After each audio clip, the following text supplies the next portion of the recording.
Hello and welcome to Between the Lanes, episode number 55. I'm Ron, I'm Shane.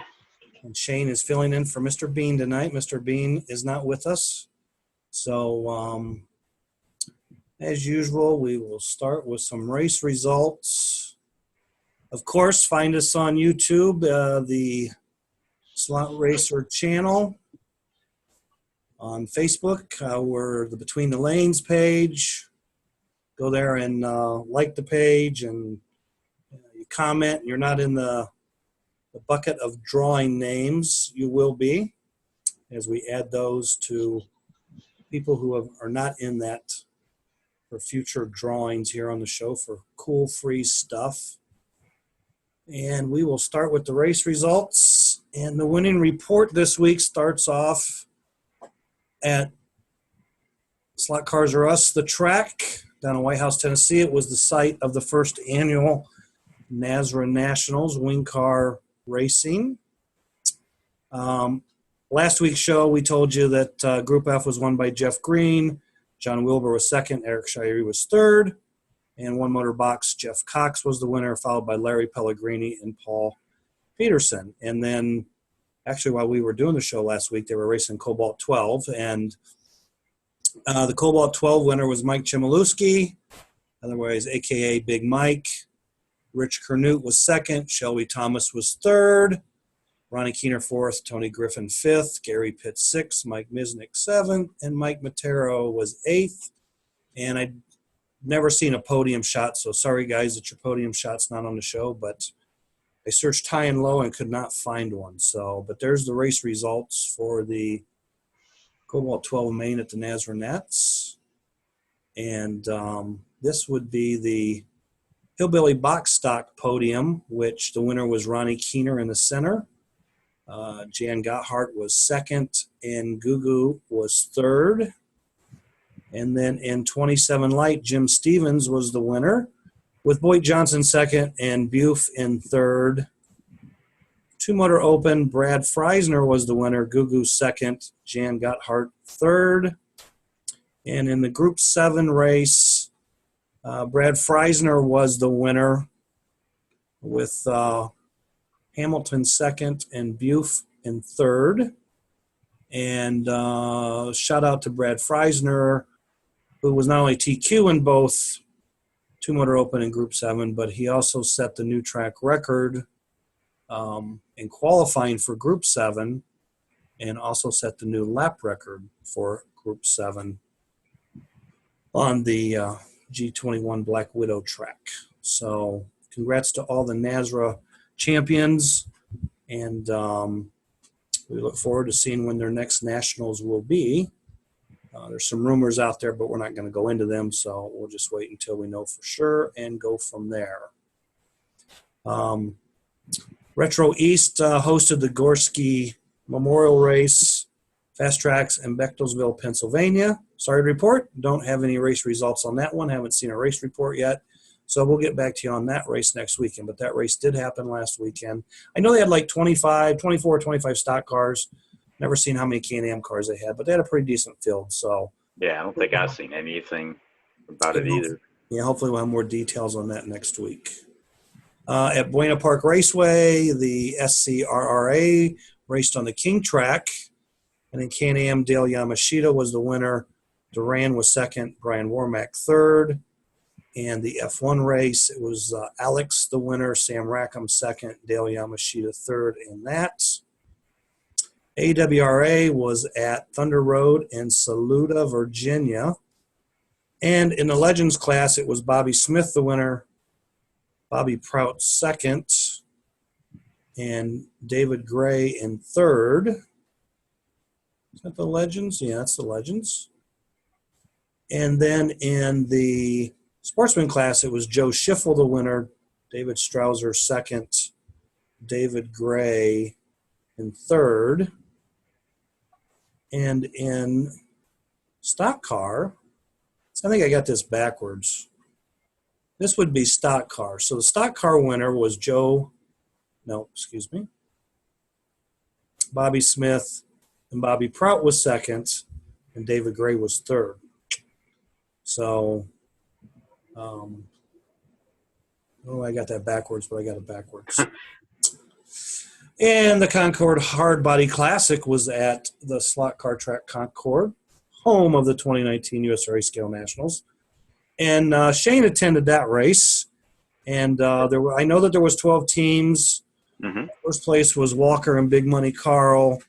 Second place was Mike Hamby and Matt Ashby. And third place was a one-man team of Jonathan Hagler. So what are your takeaways from your first hardbody race, correct? Yep, first one. I had a great time. It didn't take as long. It was definitely a different pace from racing the LMP to going to the hardbody. So, Yeah, they drive a little different. yeah, and I have to give a shout out to George Spry. He provided the car for me and Ashlyn, which Ashlyn is the daughter of George's cousin that I got grief from because I didn't say his name. His name is Brian Peacock, but we now call him Sundrop. Sundrop. Yeah. So we were sitting there doing something. I said I called him Sundrop. Everyone started laughing. So I was like, oh, that's your new nickname. We're going to start calling you Sundrop. Wasn't Sundrop a It's a drink up there. Oh, I know what it was. He was drinking like cherry diet Sundrop or something because he had a thing over there. And I was like, that's what I'm going to start calling you. I'm going to start calling you Sundrop.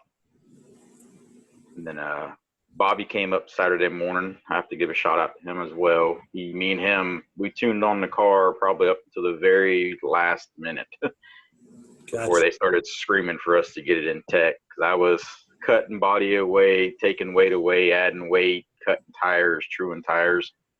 But it was a lot of fun. I really, really enjoyed it. And where did your team finish? Fourth? We were fourth, and my teammate hadn't raced since the Granite Quarry track, from what I was told. Okay. And the first half of the race, we were 1 lap from third, 4 laps from second. Then overall, I think at the end of the race, Carl and Walker basically just walked away with it. It was theirs to lose. I believe we were still like 3 or 4 laps from second. We were a lap from third. We finished fourth. And then fifth was 1 lap below us. So overall, second through fifth was pretty close racing.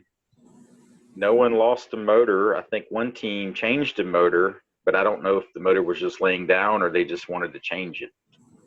Gotcha. We never changed the motor. We never changed tires. I mean, it was we won the fastest lap of the race award. We ran a 7:03 with it. So cool. I thought that was kind of funny. But yeah, it was a lot of fun. It was different. Glad I went. Friday it was kind of touchy, but I, got home, got some sleep, got up fresh, got the tuning on it, and Bobby showed up. Me and him both got the tuning on it, and as the day progressed, we got it better. That's what it's all about. Oh yeah, learned a lot. More track time. I'm trying to get as much track time on that track as I can. For the Nats. Yep. Whether it's legend cars or hard body cars or whatever it is. Sure. So.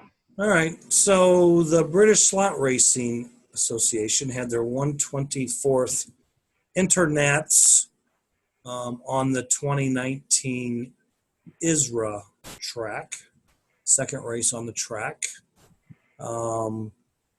They raced Production Saloon, Open 12, and 124th Eurosport. And I don't have any podium pictures, didn't find any of those. In the saloon class, the overall winners, top 3, was James Cleve, Paulo Trujillo, and Pablo Flazig. And then the main grade was Stan Allen, Richard Mack, Steve Sargent. And clubman grade was Steve Taylor, Steve Sweetman, and Terry Foster. In the never found a sheet, I don't think, on the no, I didn't, so we'll go back. For the Open 12 race, but the Open 12, the top 3 was James Cleve, Ross Grogan, and Jan Zemlicka. And then in 24th Eurosport, it was Paulo the winner, Jan second, James third. And then the main grade was Steve Sweetman, Richard Mack, Mike Reed. And clubman grade was Steve Sweetman, Steve Taylor, and Peter Kerr. So they had 41 in Eurosport, 24th. And what do we got down there? 30. It's hard to see down there. Anyway, I say it's a sheet that's full. the camera angle. Yeah. But I think they had 40-some production 24th saloon cars. So, I mean, it was really like the first ISRA World's warm-up on the track. So they had a pretty Right. good, I mean, they had guys there. Yeah, there's live video on it also. I've seen some people on some of the pages they shared live video. You had them there from Italy and the UK, of course, and Czech Republic. And I didn't really look down the list, but, several European countries were represented. So people are already looking forward to the 2019 Israel Worlds on that track. So That'll be in UK, won't it? Yeah. Yes, the UK. The GER, the Gator Retro Racing region, raced at in Holly Hill, Florida. And in the Can-Am class, Danny Zona was your winner. Mike Brissett was second. Jay Gard was third. In the Coupe Can-Am Plus class, Mike Brissett was the winner. Danny Zona was second. Jeff Bonanno was third. And in stock car, Jeff Bonanno was the winner. Doc Doherty second. And Terry Tawney third. And we're going to go back here real quick because I don't know. Have you ever seen a picture of this track? Yes. Okay. And I've heard a lot about it from Bobby. Yeah. Well, back in the early '90s, this is the race place, Holly Hill, Florida. I've actually been there, I think, twice. But the first time I went there, this track was just a huge tri-oval. There was no infield section. Gotcha. And eventually, they added the infield section. And I think the second time I went there, they had the infield section. And, it's kind of you guys had a track similar to this up here? Yeah, we still do. Yeah, it's in Stanley. It's like 5 minutes from Bobby's. Okay. It's not as banked, but it's almost the same configuration. Right. And I think there was only like 2 or 3 of these versions ever. Yeah. Built. Their track came from Peachtree City because he had the oval. Yeah. So so he had it but never set it up. I think he had it set up because I think he had it set up as a rental, and then Robbie went up there or over there, however you want to say it, and bought it and set it up at Stanley. Okay, because all the times I was ever at Peachtree, they never had this track set up. So yeah, I think it was in the early stages, I believe. Okay. I don't know if it was with maybe before they got their King track. Right. Yeah. Okay. So moving ahead, that's the winner chicken dinner report. So Sunday. it's the holiday weekend. It's Labor Day weekend. The only race that I know of this weekend is the Mad Fast Series at Slot Car Track Concord. And I don't know anything about the Mad Fast Series. What can you tell us about the Mad Fast Series? It is ran with the Phoenix motors, the Mid-America Phoenix motors. Okay. It is 4-minute heats. I believe it's 4 minutes on, 2 minutes off. They run 4.5-inch NAS truck, 4.5-inch NASCAR, and last year's ISRA production body. Okay. So and then they run GTP class. Okay. I think that's all on the King Cobra. I think it's $5 pit fee, $10 entry. Gotcha. And other than that, it's the same basic rules. I don't think they allow 72 pitch gears. Okay. Whatnot. Okay. So Ponder's going, Ponder not going. It's not looking like I'm going to be able to make it. Okay. So after the holiday weekend, we basically start the racing season back up. Most places and parts of the country. And the weekend of September 9th, we have the Legends race, Legends Memorial 2, Chicagoland Raceway, Superstock Can-Am NASCAR GTP, NASCAR and Superstock will be on the flat track, the Fiedler flat track. Can-Am and GTP will be on the King track. The Mid-South Series has their first race of the new season at Archdale, September 15th. Then we go down to the OCC. Will start off at Fast Tracks. Midwest Flat Track Series will be having their Sunset Enduro at Chicagoland Raceway. Penn Ohio Retro will kick their series off at Mark's Model World, Canton, Ohio. We'll have the Southern Retro Rumble at Fast Eddie's, Pinellas Park, Florida. And at Buena Park Raceway, they will have the Phoenix 500 for like Group F type wing cars. They're going to run like the Phoenix motors in 2 races. One will be with spec gearing, one unrestricted gear, and the third race will be with Pro Slot FK motors. And then the following weekend, the 22nd, will be the Flexi Fiesta at Mid-America Raceway, Naperville. And September 29th will be the Retro Summit race at Mark's Model World. That'll also kick off the BRS Retro Series 2018-19 series. And we're back to the good news, bad news. So we talked last week. Frank Sarkala has sold his flat track. His King track is now going north, about an hour north of Frank's Raceway. I guess where it's going to have a hill climb set up. They're going to take the hill climb down, put the King track up. So Gotcha. I think it's going to be like the only King track in Northern California. So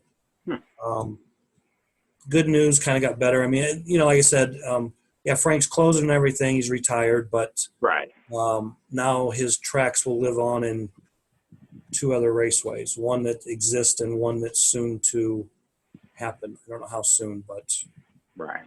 and then, of course, Rapid Raceway in Connecticut, Plainville, Connecticut, they've been trying to sell the business for a few months now. I seen a post where they're starting to split it up. So if you want to buy just the track or tracks or Right. inventory or showcases, they're starting to separate it because no one seemed to be interested in buying turnkey business. So, and I guess the big news is that Los Angeles Slot Car Museum, which is owned by Scott Bader. Scott Bader's been buying up old vintage stuff for years, amassing a collection of, stuff that they used to race in up until about 1970 or 71. It could be production, Strombecker stuff or Rust Kit stuff, or it could be, like pro-built cars. Anything in that era, he's collected and just like, collected and built this building to put this museum in. It looks nice. Yeah, it's really nice. But the big news is that Jay Leno's Big Dog Garage TV show that shows on CNBC at 7 p.m. On September 6th, they're going to do a special episode featuring the Slot Car Museum, Los Angeles Slot Car Museum. So, again, September 6th, CNBC, 7 p.m., Big Dog Garage. So, it's something you can check out. There's some old trophies from the 60s, some old pro cars. Has it got anything of your stuff in there? No, because I didn't have anything in that time Gotcha. frame. So on the move. We don't want to do that. But on the move, Shane has more on this. But it was announced that Randy McNulty has found a new building for the slot car track Concord, and Shane is going to fill us in on what he knows. So prior to this show, probably 10 minutes before we started recording, I messaged Randy. He is moving the flat track as we speak right now. Okay. Being moved and being set up. He wants to have the flat track set up by this weekend. Okay. It's 7,000 square feet. The address, if you want to look at it on Google Maps or whatnot, just try to get familiarized with the area, is 11 Union Street, South Concord, North Carolina, 28025. His business hours he already has posted: Monday through Friday, 12 p.m. to 10 p.m., Saturday, 10 a.m. to 10 p.m., and Sunday, 1 p.m. to 6 p.m. There's a barbecue place right down I say right down the street. It's like 2 buildings down. Right across the street from that, it's kind of like an arcade, cheeseburger, french fries, kind of a pub place if you want to get a drink because you're frustrated at your slot cars and just want to take the edge off. and like another building down, there's like a place to get ice cream. I think it's called the Creamery. And there's all kinds of little malls. I say malls. It's kind of like an old village town. Okay. You went to Abbeville. I was gonna say, it sounds like Abbeville, South Yeah, Carolina. if you've been to Abbeville, that strip looks exactly like that. There's parking on the street, but it's like any kind of downtown parking, and there's 2 parking garages. And there's also parking around back, none of which you have to pay. Okay. That was one of my questions, because here, you go downtown Charleston, you have to pay until like 6 or 7 o'clock. So not only we have free hot dogs, we will have free parking. Yes, but you have to bring your own buns. That is the key. Unless you're on some kind of diet and you can't eat bread, then you got it made. Duly noted. Yep. Bring your own what is it? Accessories, not accessories. Your own ketchup, mustard, whatever that stuff is called. Okay. And I think that's about all. Okay, so I know he's resurfacing and rebraiding the King Cobra. That's why he's wanting to get the flat track in there and get it set up first. Okay. So, but yeah. And on the side note of that, I know that Ernie Mazzetti is going to start or open the signups for the Flexi Flats race that will take place on the flat track in the new location.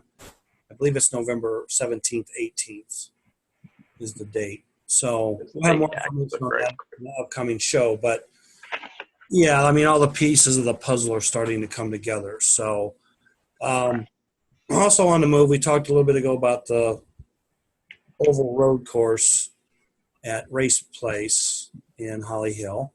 It was announced this weekend at the race that it would be the last race in that building. Apparently they've lost the lease on the building, but they are looking for a new building to move the track to. So that'll be another raceway on the move. And some tracks that have been for sale for a while in your neck of the woods have finally been purchased, and they're on the move, right? That is correct, yes. The old track that used to be Race City Raceway in Morrisville, North Carolina. Shannon, me and him have been friends. Our friendship started at the slot car track and then went onward to go. I helped his son with his big race car. He's been trying to sell these tracks now for, God, I'd say close to 10 years. Right. Maybe not that long, but just to keep it round, probably 10 years. And they have finally been purchased, and I got pictures not too long ago. They're up, but they need your typical, tracks have been in storage for a while. They need their love and care, rebraided and whatnot. But from the pictures, the surface and everything looks fine. They just kind of need a little massaging. Okay. So that'll be another raceway open. Yes, and that, if I remember correctly, those are going up in Mocksville, which is apparently just outside of Statesville. And that's North Carolina. Yes, and it's a king track and a small tri-oval, flat. Yep. Cool. And I believe the king track used to be Coford's old test track, because I've seen posts before on Facebook about, isn't that such and such old track? Isn't that this track?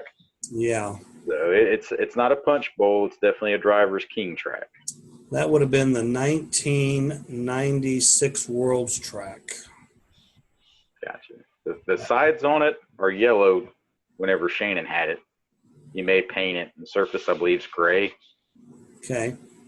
But did a lot of racing on it. I'm glad to see it back up and close so I can play on it some more. That, and it's nice to have a king too, just to kind of test Sure. practice for, FNRS and whatnot.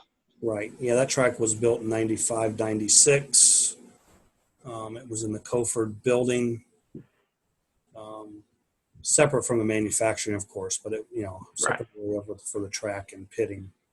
Like I said, Concord hosted the 96 Worlds, Wing Car Worlds, and we also raced Eurosport on the King, and it was kind of a cool week. So Yeah, like I said, I'm not 100% sure if it's Coverd's old track, but I've seen posts where I believe, if I remember correctly, people have said that they believe yeah, it's where it would be. yeah, I've heard that's the old Concord track, and then I also heard at one time the old Concord track was in Virginia and got water damaged pretty bad. But I want to say that's where Shannon bought it from, was Virginia, but as far as water damage, I mean, this track was perfect.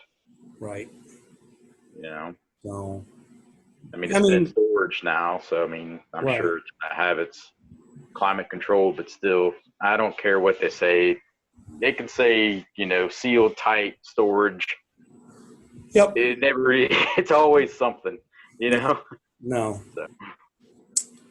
So that's all, folks, because I don't have any more news worthy info. So, Gotcha. So Nasra Nats, what's your takeaway from the Nasra Nats? Nasra Nats. I took some notes. Okay. I mean, it looked like it was a good race. A lot of people looked like they had a lot of fun or whatnot. I see a lot of people still kind of bashing PA about him having the Nats and the low turnout. I've never met PA. I've heard a lot about him, all good, and I just feel like people are judging a race that was put together in 70 days versus a race that's been planned for over a year. I seen PA yesterday kind of apologizing, saying he would promote better, this, that, and everything else, and it's just, I don't really think he needed to do that. It's like he provided a place for people to race on short notice. Yeah. I mean, the USRA, apparently talked to a few other places, and they didn't want to do the race, and PA kind of wanted to do the race, but then PA had to move. I mean, he just moved into that building, didn't he? Right. Yeah. So by the time he got the building, got the track. Right. I mean, he had a lot going on. Said, okay, we're going to have this year's Nats, USRA Nat. Right. It was 70 days before the race started. So a lot of guys that it was too late to get time off work. Right. To go to the race. A lot of guys had already planned on going to the Nasra Nats, and so I mean, some went to both. A few went to both, yeah. And there's probably some more that wanted to go to both, but they just could not make it happen logistically. So yeah, I mean, traveling wise, it's not cheap. I'm beginning to find that out now that I'm getting more into flying and traveling. It's definitely not cheap, especially if you're going back to back within a short period of time. Yep. So. Yep. So, I don't really have any takeaway. I thought that it would have had a little bit bigger turnout in some of the classes, just based on previous warm-up races held there. Mm-hmm. There were some people, I guess, that I didn't think, not that I didn't think they would be there, I just didn't think of that person attending.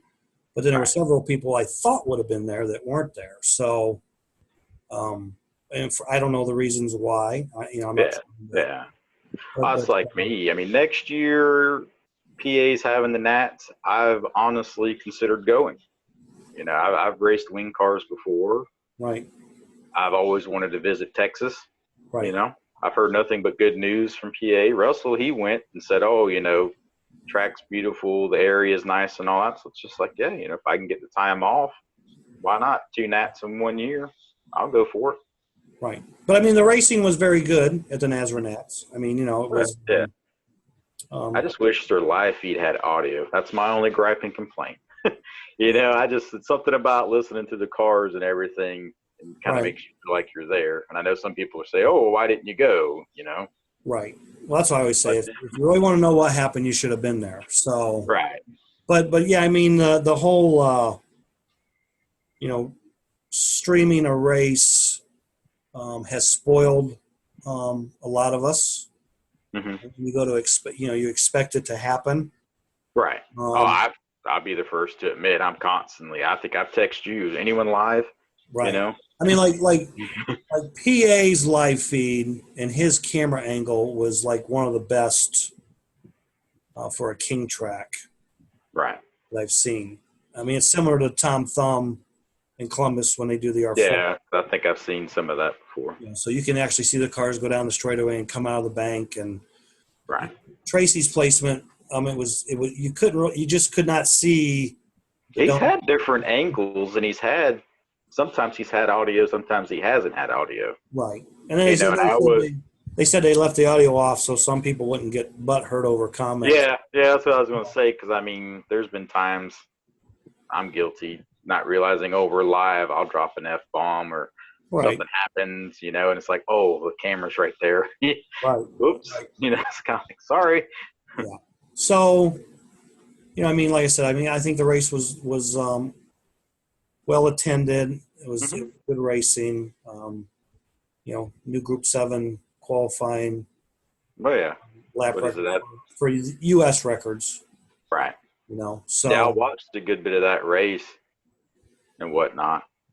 And I mean, it was looking like it was going to be a barn burner, and then they slowly kind of graduated down. And I think Buford had problems. I think he was on the green lane and had problems, and I was like, oh, that sucks, because it looked like it was going to be between them two.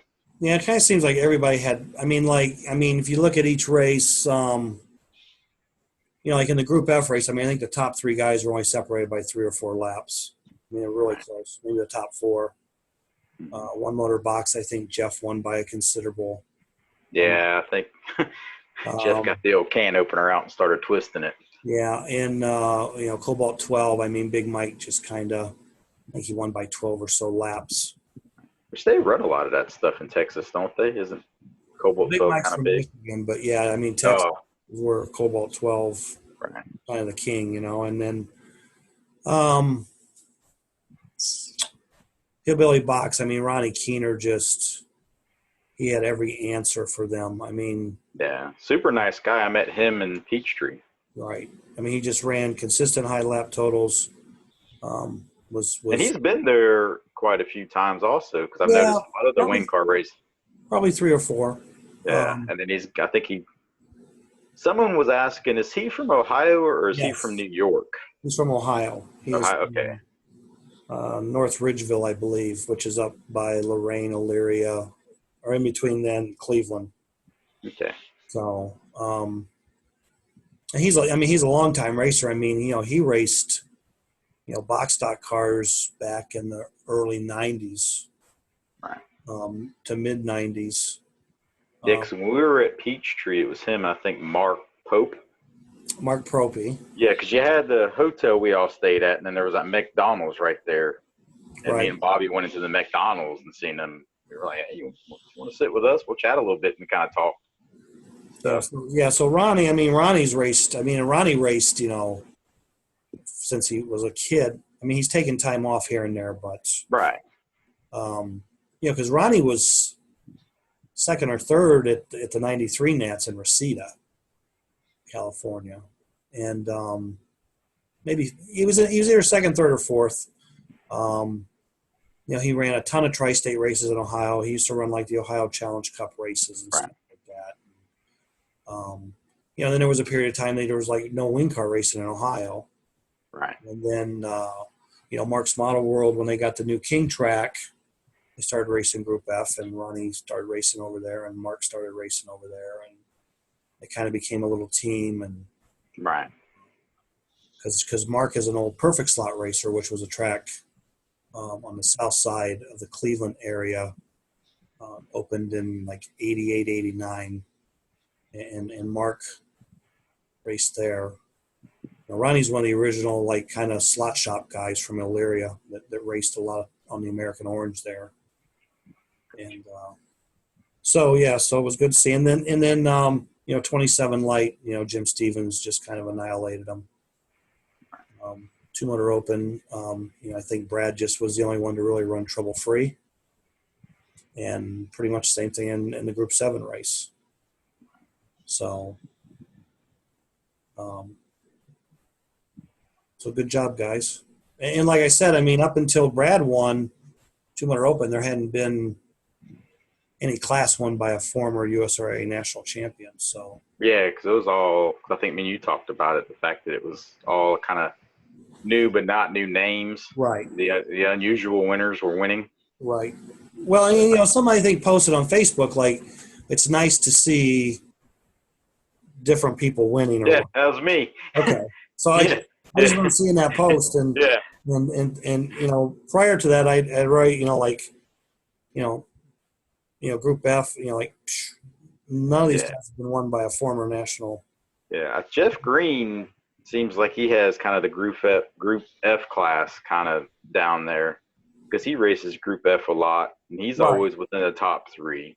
Yeah, but he definitely squeaked that one out. Right. And then I remember sitting here watching the live feed and looking Jeff Cox, and it's like Jeff Cox. It's like, all right, nothing against Jeff Cox, but it's just like, wow, Yep. And then Bobby texts me. He's like, am I seeing what I'm seeing? And I'm like, oh, yeah. I was like, it looks like he's got a pretty good lead going. And I think he started watching, so we were kind of texting back and forth, And then after it was all said and done, I texted Jeff and messaged him on Facebook congratulating him or whatnot. Right. So, and then I think the 27 light winner, I believe, that's the guy who holds the world record, lap record, and everything. Over in Pilsen, yeah.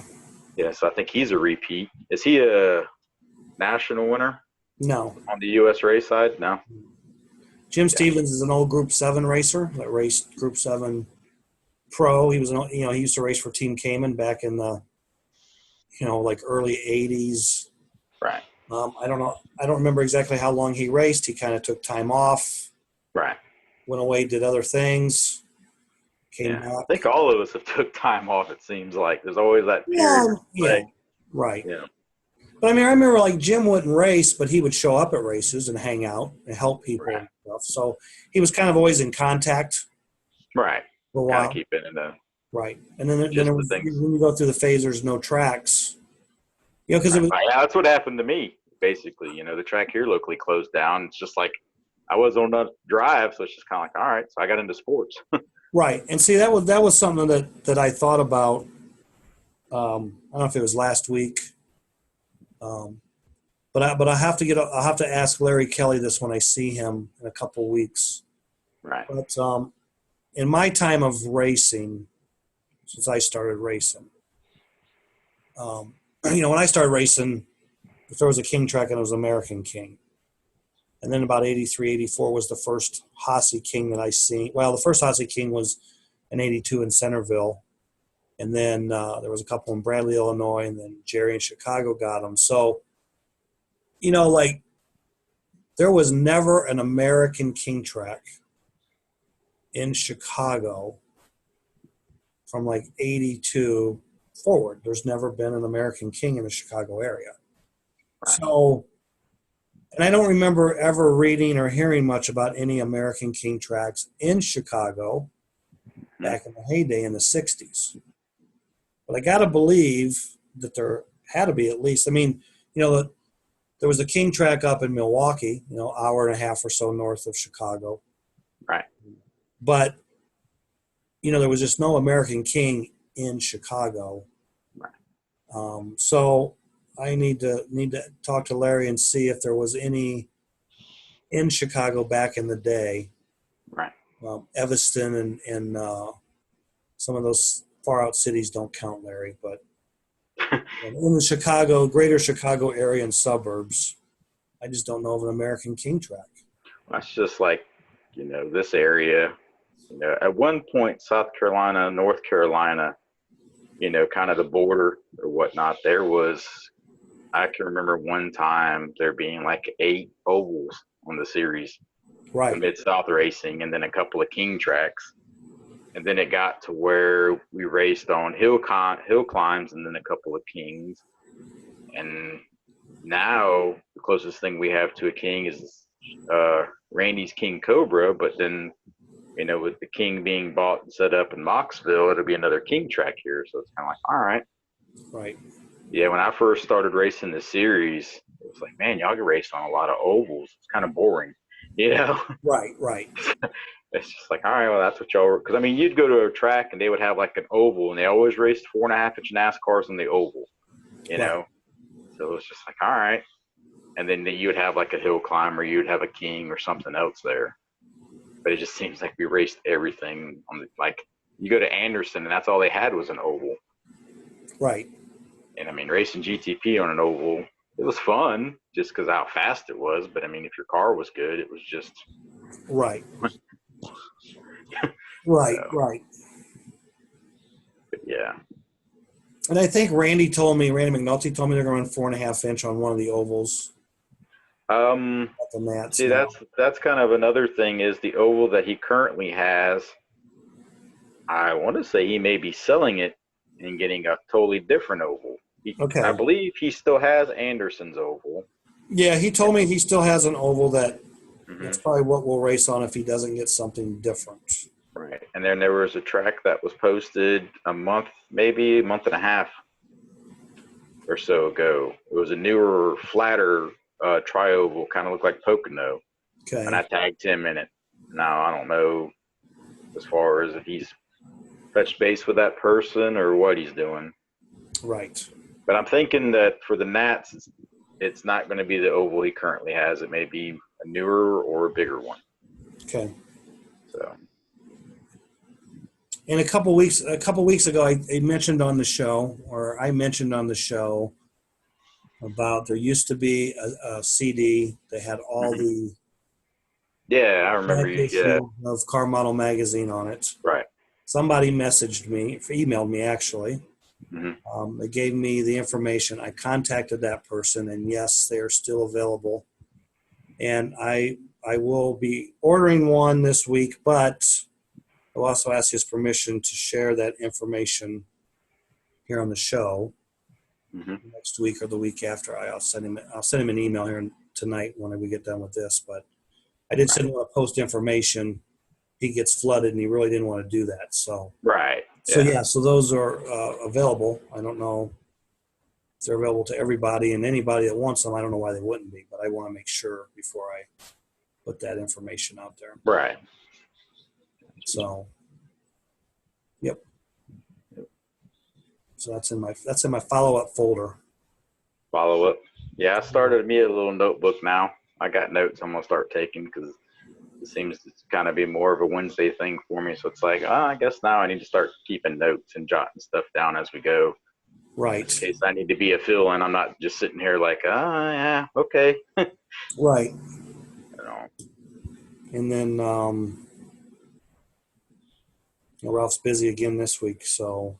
Right. Because I well, there is a lot of races coming up, and he does do a lot of the awards and stuff like that for them. Right. So, I know he's done the Legends Awards, and he's doing the Retro Rumble down there, and right, the Florida one. Yeah, I got to send him I got to get him started on the Retro Summit stuff, and right. Yeah, I mean, there's just a lot of stuff coming up. It's that time of year. I mean, that's like me. It was just like no race, and then I'm looking at the calendar in front of me, and like I said, I thought about going this weekend to the Mad Fast racing, but then I was like, I just went to the hardbody race, and then I was like, well, if I go to this race, and the week after that, I'm going to Archdale for that race because Tim's did a lot of work to that track, you know, cleaning it, rebraiding it, and stuff like that. And you know, Tim's been in the hospital with health issues, and he was at the track and gave us the thumbs up, says he's back, he's doing good. So Right. kind of want to go there and show him the support and whatnot, especially since he's putting money into the track and doing what he's doing, you know. Sure. And so I was like, yeah, I don't think I'm going to the Mad Fast race. No. Nah. Then I thought about going to Darlington because Darlington's this weekend. That's only 2 hours away. Right. So it's like, well, I could go to that too, but it's a lot cooler in the house. Yeah. You know? Yeah. So, the throwback race. yeah, that's why I really enjoy going, is just looking at the throwback paint schemes and whatnot. I used to go every year, then here late. I think last time I went was maybe 2 years ago. I went for both races. I always call them Bush and Cup. I don't even know what they're called now. That's just what they've always been. For me, that's what I've always called them. Is it Xfinity and then I guess Monster Cup? Yeah. I've always called them Bush and Cup. Yeah. Bush and Cup. Yep. So if you're really old, you call them Grand Nationals. Yeah. Back in the old days, you had the Hooters Pro Cup, the Slim Jim All Pro Series. There's a couple other ones I went and watched. We used to have the All Pro Series. That was a good one because they ran 4 cylinders, didn't they, in the All Pro Series? No, All Pro was the southern version of the ASA up north. Gotcha. Which division ran 4 cylinders? Oh, that was. Was it the Slim Jim All Pro Series? Yeah, but that was originally called Daytona Dash Cars. Yeah, because me and Bobby talked about that before. Yeah. And stuff. So yeah. Yeah, because I think what happened was when All Pro shut down the late model, I think All Pro got involved or something in the Dash Cars or something like. Because I think it was. No, it wasn't. I think maybe Goodies was involved in that too for a while. The Dash. There was a Goodies Dash Series. Yeah. I do remember that. You get a little bit of everything. You get slot car history. You get but those were the 4 cylinders. Yeah. So. Yeah, because I mean, I used to go down to Daytona, and when I worked at Parma, I would go down to Daytona. I went down to Daytona a couple times and took photos of cars so we could make bodies, RC bodies, and then decal sheets and stuff. Gotcha. So, yeah. Gotcha. And then, so that was kind of work related, but it was fun. Yeah. So, we you get on pit road, get in the garage area, and take pictures. First time I went to Daytona, we snuck in the garage area, which. Back then it was probably a lot easier. Now it wasn't, but. Right. Yeah, you just timing was everything.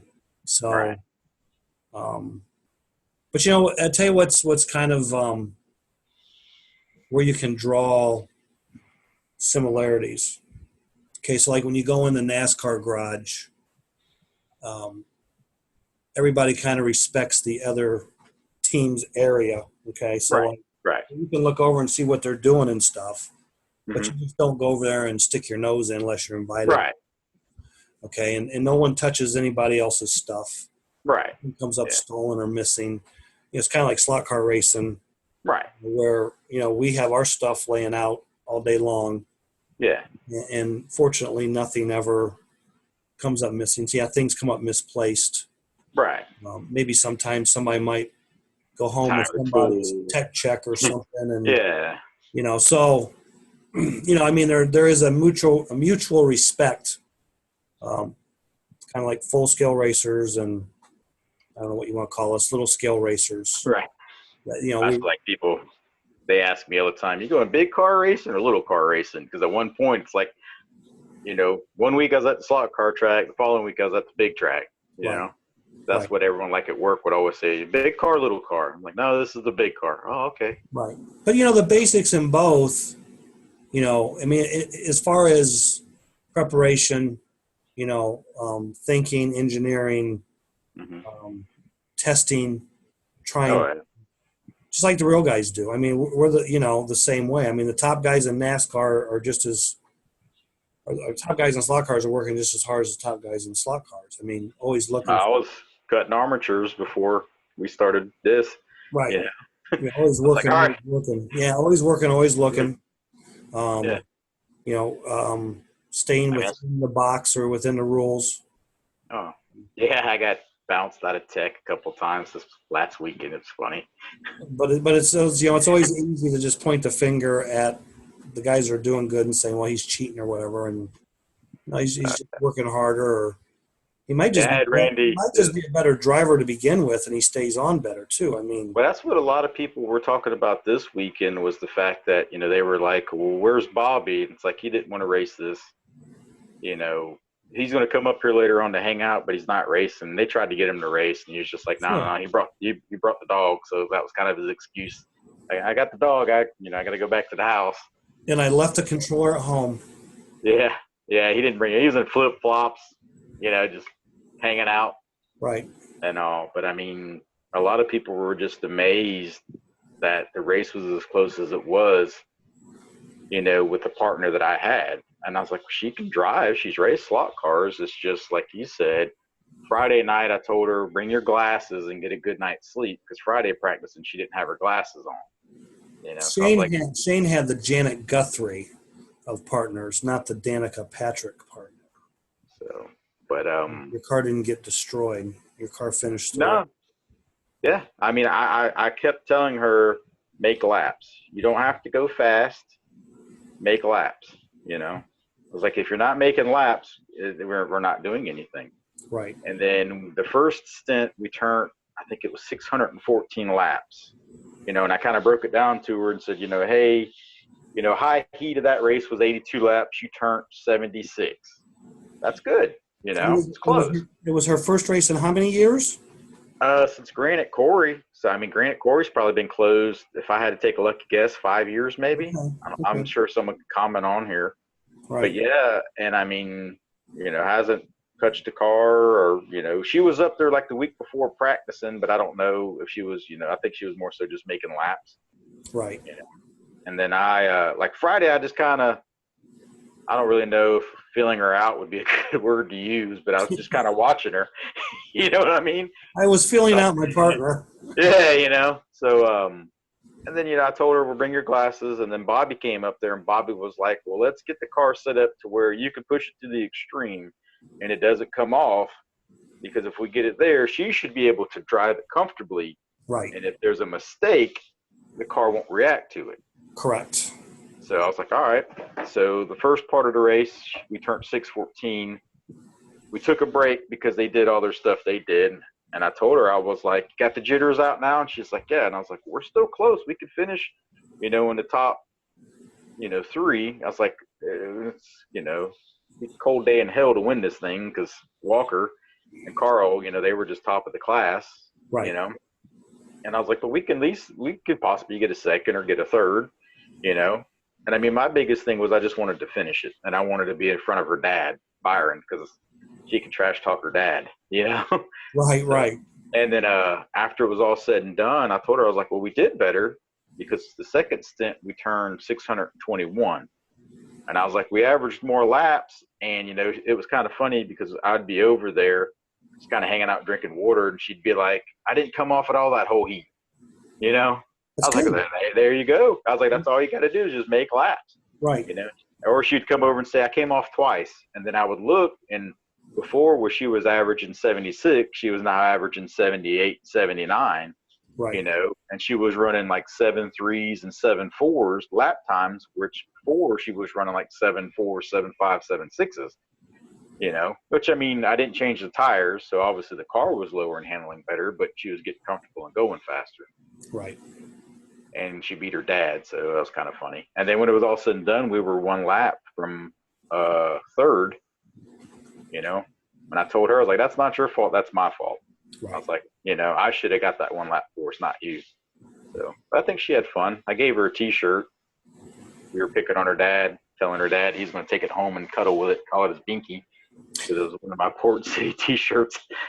So, but yeah, it was good times, fun stuff. Okay. I think George had a blast just watching and helping everything. So you're off this week, and then you go Mid-South? Off this coming week, and then we go Mid-South. For me, then I'm off a week, and then Flexi Fiesta. Yep. Then I get on Big Bird and head your way. I think, what do I got here? I fly up Friday morning. I think I land at like. Where are we talking? Cincinnati? What's that? Oh, fly Chicago. Never mind. Yeah. I'm flying to Midway Friday morning, and then I fly out Sunday afternoon. Gotcha. So, yeah, me and Bobby were talking about that. What's that place? Bobby couldn't remember if he ate with us or not. I know it was me, you, Terry, and Paul. They kind of sold. It wasn't like a restaurant. was kind of fast food. They did the pasta and stuff like that. You said was really good. Bueno or Bueno. Yeah. Yeah, Bueno. gotta hit that place up again. That is pretty good. Yeah, and then a lot of us went to this one because they were doing, I think, karaoke or whatnot. The little sports bar we went to down the road. Where we went. Oh, you wasn't with us last time. We went one time because it was me, you, Terry, Paul. I think the Forsyths went. It was. Well, wait a minute. Okay, there was two places. One was we set up in the real high bar stools. Yeah, that's the place. Okay, you got tacos. I think I got like the taco pizza or something. Yeah, because we went there twice. I don't know what the name of that place is. We went there last time, and that is a good place. And then the other place when we were at Scale Nats was some bar that had regular tables and chairs we sat at. Yeah, because I think we were talking about that one also. Yeah, we went to so many different places. Yep. Because sometimes it was like, all right, y'all are doing y'all's thing. We're going to go visit with these people and do stuff with them. And I never really remember the names except, I mean, unless I've been there a zillion times, but yeah, always know how to get there. So I know for lunch we ate Panera Bread a lot because that was right across the street. Right. So, well, that's all I got for this week. I got a good one for you. I don't know if it's going to be a long debate, but kind of talking about it. So the question that was brought to me was the FNRS series, the Flexi National Racing Series. Okay. I remember we talked before and said when y'all kind of first started it, y'all wanted the race series to kind of take it and start their own little thing in-house and go from there. Yeah, regions could start up and, yeah. Right.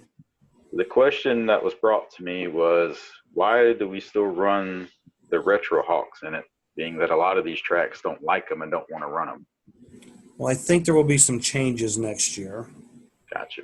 And me and Ralph have discussed things. There's no hard decision yet. Right. But I'll say this. I don't know that we can totally get rid of Retro Hawks. Right. Next year. I think we may still have to allow them in one more year. Right. Guys use up what they have.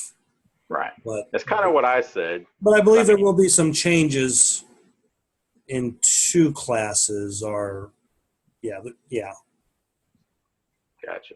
So yeah, because I was just on the phone with them and they were like, hey, ask this question if you don't think. I was like, no. I was like, oh, ask. I don't mind. It'd be a good discussion. No one's really ever, I think, came to Ralph that I know of. Right. Like and said, there's this problem. Not too many have come to me and said there's this problem. I mean, sure, I've had some guys, but it's not like this huge problem. But it's like a snowball that's kind of getting bigger and bigger over time. Right. And we are aware that there's been a lot of issues with those motors as far as from one production run to another. Guys that have the older original motors obviously have an advantage over guys that have to buy new motors that have no access to the old motors. And I guess, it's hard to say this when you're running a series, but if guys don't like the rules or whatever, then maybe they shouldn't run that class. Right. And or it's like I've told people, I have plenty of motors. If you ask me, right, and I've already tested my motors and I got the motors I'm going to race, right, I'll gladly let you borrow a motor. You know what I mean? So will the motor be competitive? That's the it's like I tell people, okay, you're borrowing a motor from me. What's to say the car that I test that particular motor in? Oh, you know what I'm saying? Your car may be better. Right. Well, so just because, because I mean, there's been plenty of races where I've took a motor and said, here, you could borrow this one. Was it any good? And it's like my number 3 or number 4 motor, and they beat me. Well, and there's been times that guys will say, can I borrow a motor? And I'll just say, just run this whole car. Yeah, because I've seen you. You've asked me before, you need a car? I know their problem isn't just their motor. You know what I mean? Like, I've watched your car. Same with me. If I have extra cars, I'll I've done it before, no problem. Here, go run this. Well, that's really good. Just run it. Yeah. I mean, what was it? Middletown, however you say it, when we all went up there for the GTP race, Right. you know? So, But there will be no changes for the remaining 2 FNRS races, right. Yeah. Middletown Yeah, and 'cause I told him, I was like, it wouldn't, that's not really good, you know? so yeah, no argument. Like I said, I mean, it's stuff Oh, that yeah, it's just, yeah. we're looking into it. I mean, and Yeah, you know, there won't be any announcements made until after the Florida race anyway. Just so right. if you announce something now, 2 races Oh, ago, people are going to show up with the wrong motor or whatever in their car, and but yeah, you right. posted. Well, that's for 2019, not Yeah. no Yeah. announcements until Uh, after this current series. what was it? I mean, for instance, this year at Durham, I believe there was talks about what motor was legal, what motor wasn't legal, you know, and I think there was a handful of guys that didn't show up at Durham because they thought they couldn't run their old ones. They all thought they could only run the 7R or Right. however. I don't know what. Yeah, the rules just say any retro hog motor. Right. So it's not specific to one version. Yeah. I mean, if you run the short shaft version, it has to be a R7, R7, R7 version. Right. Because you have the short shaft retro hawks. Right. They're unmarked, but then the ones that are marked say 777. So Then you get the ones that just say made in China. right. And if it's a long shaft, and that's that's Yeah. so yeah. There's just been so many changes, and I mean, it's almost. I'm not saying this is going to happen. Yeah, so This is not going to happen. This is Right. not going to happen. The easy fix would be to just say we're going to run a handout motor in one class. Right. And if it let it be a retro hawk, everybody would have the same Right. pick of the draw or same luck or same performance. Right. And but we're not really into the handout motor thing. So Yeah. I mean, that's just the same. I've also heard people talk about the FK motors. They don't like the sealed FK motors, and it's like, right. You got to pick one or the other. You know, I mean, I can't really speak on it because I have some of the older JK motors. You know, so it's like, but honestly, if you were to tell me, after this season, Shane, you can't run your older JK motors, they have to be this particular one. That's fine. Right. You got to make it fair. Yeah, I've always said if you don't have racers, you don't have a race. You know. Right. So we need people to race. We want people to show up to race. We want to make it, fair for everyone to race. So right. I get it. I don't want to show up and there be 5 people. You know. So the whole thing is, we've talked about things, possible changes, possible solution. Right. You say, okay, that would make it the easiest, but then, well, no, and I don't know if there's any right or wrong way of doing it. What's the old saying? No matter what you do, someone's not going to be happy. Well, yeah, and you can't please everybody. Yeah, you can't please everyone all the time. You can't please half the people half the time. So, right. You just got to go with what you think is best for the raceway owners first, and then the racers. I mean, as far as because it's got to be profitable for the raceway owners to have races, right? And then the racers will decide if they want to play or not. Yeah, my old saying, which has gotten me in trouble sometimes because people's kind of thrown it in my face, is you always say, just show me the rules. Right. Right. Like, yeah, that is what I say. You're right. So, yeah, there's going to be some changes coming, but that can be the word of the show. Changes. Isn't that a song like David Bowie or something? Change is going to come. I don't know. You don't want me to start singing. I think it's just change. I think is it? Yeah. I don't know. Yeah. That could be the word. Someone will comment and say, "Yeah, it's a David Bowie song." Yeah. No, it was a Led Zeppelin song. Yeah. It was a Queen song. No, I think it was David Bowie Changes. I think. Yeah. I could look it up, but I'm not. I can't because I'm using my phone. So the secret word of the show is changes. Changes. Simple. We talked about a lot of changes coming. Tracks moving. Tracks getting put up. And next week, it's more fitting than hot dogs. Yeah. And I was next just like, whatever, hot dogs. hot dogs. Yeah. And then next week we definitely will have at least one giveaway. Okay. And that's all I got. Yeah, I mean, as far as my notes, I think we've covered everything that was asked for me to ask, and Okay. all the updated information on I'm sure maybe by the end of tonight, I'll get off of here and message Randy and say, hey, you got any of the sections put up? Start taking pictures. Pictures of the new building. People Like I said, like to see progress. yes, it's 7,000 square feet. So it is. I Is this think the the building building? needs it. Is this the building that's the church or was the church? No, I've been picking on him all week because it's kind of funny. It is an art gallery. Oh, that's right, art gallery. So, Yep. so he should be able to move right in there. Don't have to paint any walls, Oh, paint anything. It's everything's. I don't know. I'll just leave it at that. I've seen the front of the store, I've seen the back of the store, and I've seen the area around the store. And then it was funny because me and George rode by, and I was like, "Oh, they got a barbecue place." And then George was like, "Well, ice cream's right there," and I'm like, "Great." Well, I remember at Abbeville, like you said. I remember Yeah, across the street down the way there was an ice cream store there, so that was really nice. and the best part about Abbeville was, you may or may not know this, down the street around the corner, the Mexican place. I don't think we went there. Oh yeah, you know me and Mexican food. I I'm remember all going about. to Abbeville, and I don't remember which hotel we stayed at. Like, Well, you had to stay. Abbeville was in obviously Abbeville, and you had to go back to I think Greenwood for hotels. Or a lot of people stayed at Don's Bread and Breakfast that was down the road, but I think yeah, you only had. we didn't stay there. So It's a neat little town because I remember it you was walked really out cool. and looked to your left, and there's that big church.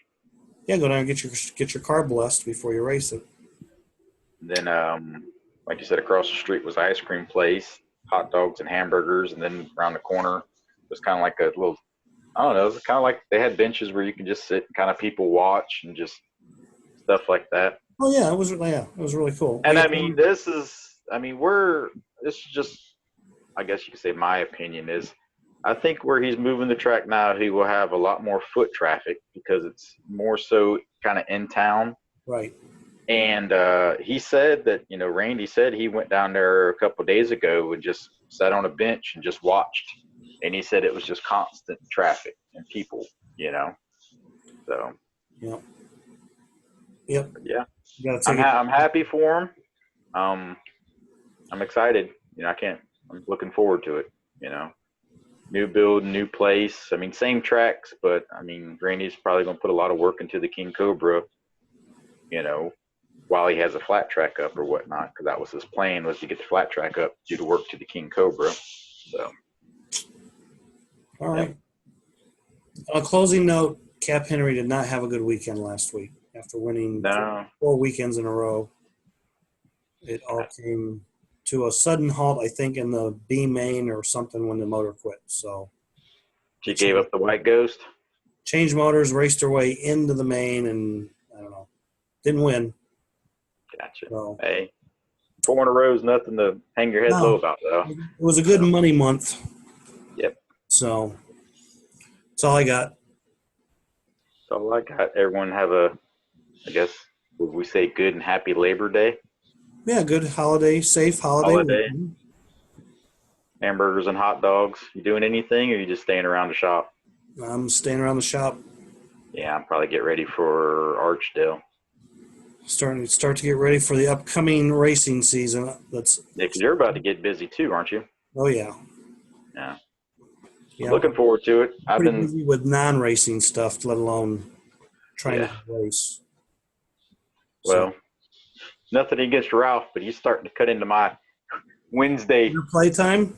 Yeah, it's like, Tuesday I don't do nothing. Tuesday is kind of my family day. And Wednesday it's like, all right, now it's like, well, I mean, it's going to sound bad, but, if I commit to doing something, I'm going to do it, right. And I don't mind doing it. I enjoy doing this because it's kind of cool, when you're at the track. Oh, you're the guy. Yeah, that's me, Right. And stuff. Well, it's like, Ralph's went But through some changes. He's got to get his yeah, program organized. yeah. And I mean, I understand that. It's like we said Right. before. Wife, kids, or girlfriend. I don't think he's married yet. But then again, I haven't talked to Ralph since Michigan, so yeah. Could be a special announcement next week on the show. You never know. Yeah, there you go. So, But yeah, right. I was thinking about that today. I was like, I can't work on my stuff. I was like, I got off early. I was like, that's why whenever I was talking to you, I was like, all right, let's do it this time. I can get some stuff done. Well, let's wrap this up and you can get to work. Oh, yeah. I got to get to dinner. dinner. Dinner. All right. Everybody have a good weekend. Safe weekend. See you next week. See ya. Number 56. We're out.